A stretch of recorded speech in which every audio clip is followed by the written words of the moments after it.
Hello, everyone. This is Independent Conservative. Thank you all for joining once again. So, I want to talk about a meeting that Zoran, the incoming mayor for New York, said, and as he was being interviewed, although the interviewer asked him a question, and the question was, "Do you still believe that Donald Trump is a fascist?" And Zoran responded with a resounding, "Yes, I do." Now, that sounds weird, right? Because I know you all have seen it. They had a meeting. Zoran met with President Donald Trump. They had a meeting. And then when the meeting was over, Zoran was standing on, I believe, Trump's right-hand side. Trump was sitting down. And it was a very cordial meeting. I mean, they seemed to be like buddy, and they seem to be cool. They seem to be all that, like whereas before Trump called him a communist, Zoran called Trump a fascist. Now all of a sudden, after this meeting, everything seems to be cool. Trump even said that he thinks that Zoran would be a great mayor. Why would you say that? Why would you think that? Why would Trump think, or rather say, that a man that he said is a communist would be a good mayor? Why would he say that? I think more went on in that meeting than meets the eye, obviously. And I think that Trump has the upper hand, obviously. I mean, come on now. People have said, well, I've heard of the left say stupid stuff like Zoran got in on Trump. Man, come on. Really? Come on, stop it. That's retarded. But I want to talk about Zoran's response to the interviewer who asked him, did he still believe that Trump was a fascist? So I'm going to read a portion of this transcript from this article, and we're going to get right into this discussion. It says, Sunday on NBC's Meet the Press, New York City Mayor-elect Zoran Mamdani said he still believed President Donald Trump was, quote, a fascist after their Oval Office meeting. Host Christine Welker said, quote, in that press conference with President Trump, a reporter asked you whether you believe that President Trump is in fact a fascist, a word that you've used in the past. You were about to answer. This part was kind of comical too. Then President Trump sort of jumped in and he said, quote, that's okay. You can just say yes. It's easier than explaining it, end quote. So, Mr. Mayor-elect, just to be very clear, do you think that President Trump is a fascist? Mamdani said. And after President Trump said that, I said yes. Welker said, so you do. Mamdani said, that's something that I've said in the past. I say it today. And I think what I appreciated about the conversation that I had with the president was that we were not shy about the places of disagreement about the politics that has brought us to this moment. And we also wanted to focus on what it could look like to deliver on a shared analysis of an affordability crisis for New Yorkers. The question is, what's causing that affordability crisis, okay? Welker said, quote, you've also said in the past that President Trump has engaged in a, quote, attack on our democracy. You've called him a despot. Do you still believe President Donald Trump is a threat to democracy? Mamdani said, everything that I've said in the past, I continue to believe, end quote, end of article, end of transcript. Interesting, right? Why would Zoran, and I could say Zoran better than I could say his last name, but why would he say that? Why would he still believe that Trump is a fascist? And here's the thing. Here's the thing with Trump calling him Zoran a communist and Zoran calling Trump a fascist. They can't renege on what they said. It would be too. What would Zoran say? Well, no, I don't believe that anymore. Really? After this meeting, you no longer believe he's a fascist? Now he says he believes he is a fascist. He still believes he is a fascist. I believe he's saying that because he can't take back what he said. It wouldn't make any sense. And also, I believe that if he said, I no longer believe he's a fascist, right, then that would really hurt his constituents who voted for him on the idea that Trump is a fascist. Them that say no, Trump is not a fascist. Those who voted for this communist, which is what he is, okay, would be like, man, what? Trump is a fascist. Woo, woo, woo. So he has to offer some pleasantries to his voters, to his constituents, those who put him in office. He has to at least give them that. Yes, I still believe Trump is a fascist. Okay. So I believe that's the reason why he said that, to please his constituents, those who voted for him, those who put him in office. He had to say something to make them happy.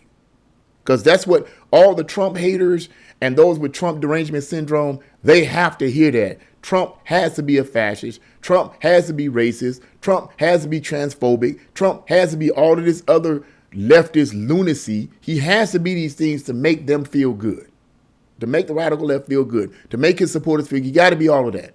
Okay. So I believe that's one of the reasons why he after that question was asked, he said that, yeah, I still believe that Trump is a fascist. But I think the other reason for that too is because, as Trump said during the interview, after they had the talk, when the question was asked him and Trump put his hands on him and said, go ahead, go. It's easy to, just admit it. Something happened in that meeting. Here's what I believe happened. What I believe happened is that Trump had the upper hand, period. Number one, he's the president. Okay. He's a duly elected president with all the power. What could Zoran have possibly said to make Trump kowtow to him, to Stephen fetch it to him? Really? Yes, Zoran is very persuasive. Yes, he's very charismatic. Yes, he is. I'm not taking that from him. He's a strong, energetic, and intelligent man. I would not take that from him. Most communists are. That's what people don't understand. Most communists are very persuasive in their terms. They're very articulate. They're able to take the current situations and financial traumas that people are dealing with, and they're able to make their presentation very, very appealing, very, very presentable. So I'm not taking that from Zoran. He's very intelligent, very charismatic. But did he say anything that convinced Trump to submit to communism, to submit to government-owned grocery stores, to tax to the gazoo all the businesses and so forth, to support his communist agenda? No, I don't think so. I think what happened prior to all of this, when Zoran was yipping and yapping about trying to make New York City Trump-proof, because that's what he said. He said he was going to make New York City Trump-proof, and word got out that Trump was not going to send any more money to New York. And as a matter of fact, I was reading somewhere that they said he had stopped a significant portion of money, stopped sending a significant portion of money to New York. That got to Zoran. He knew that, wait a minute, I'm in the fix here, because businesses are already leaving, people are already leaving, and that tax base is what I need to support my program. Now, if Trump pulls his money away, I'm not going to have anything to push my communist agenda. So we got to talk. So he went in and had this meeting with Trump, and whatever it said was said and done. I'm pretty sure Zoran will get some money now, but it isn't going to be what Zoran wants.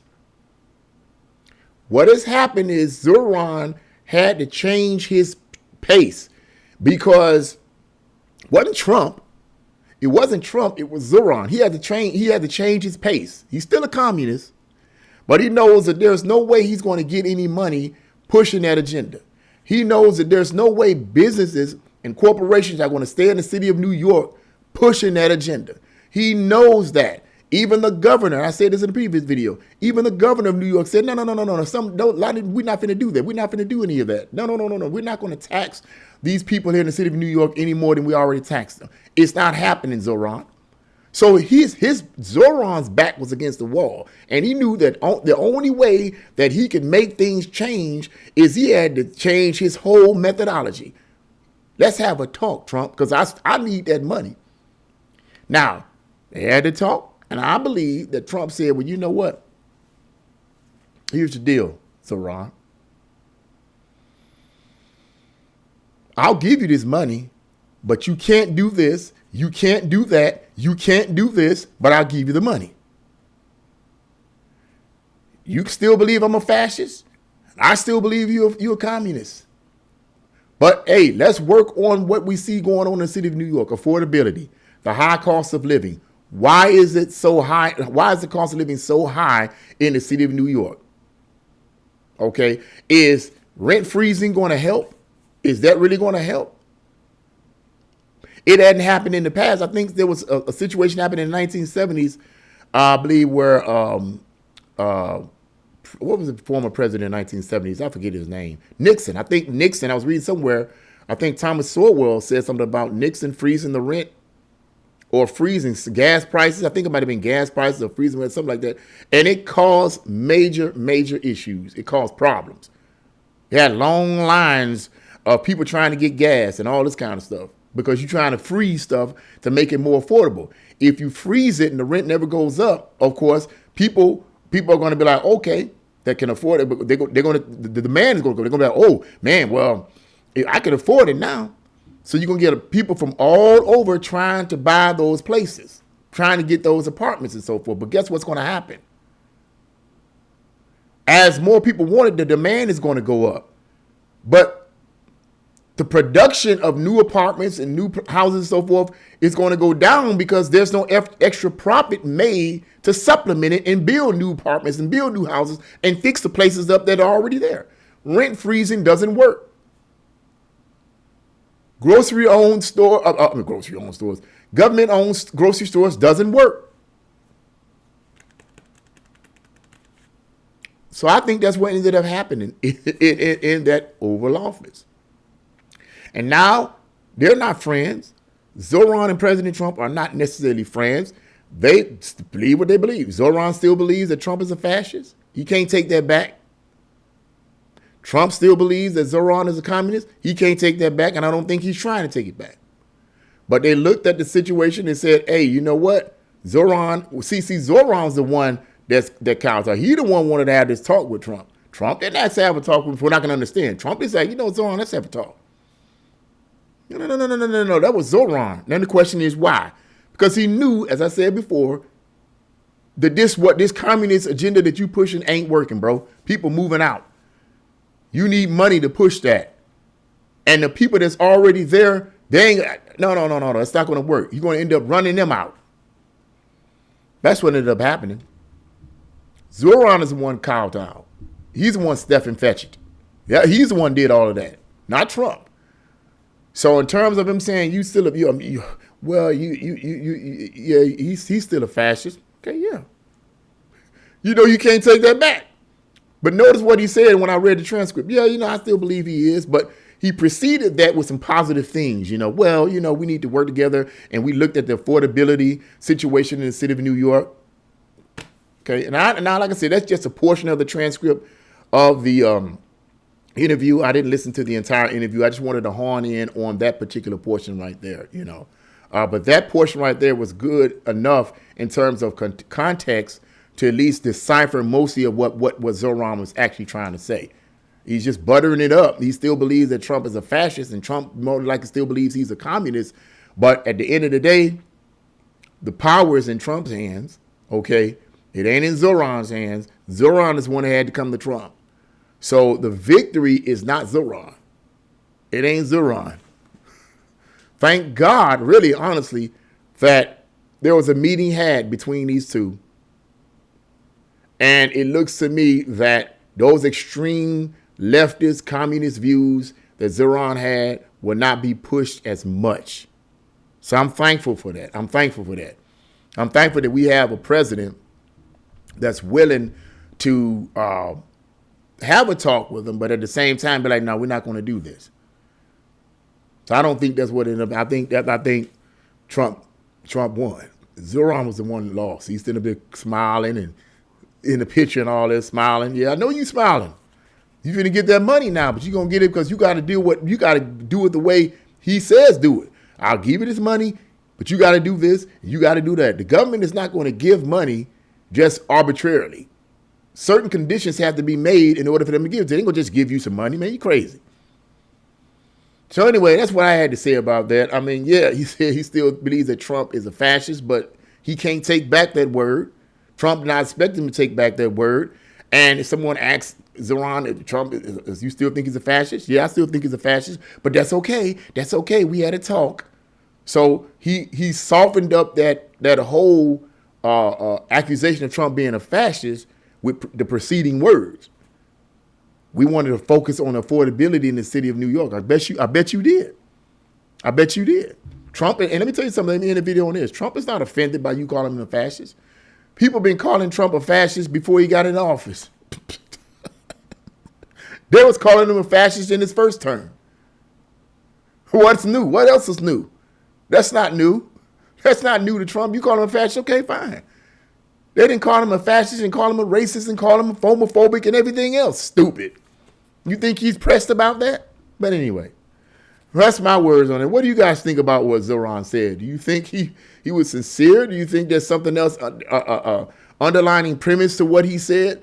Leave your comments in the comment section below. Like, share, subscribe to my channel. God bless you all and see you again.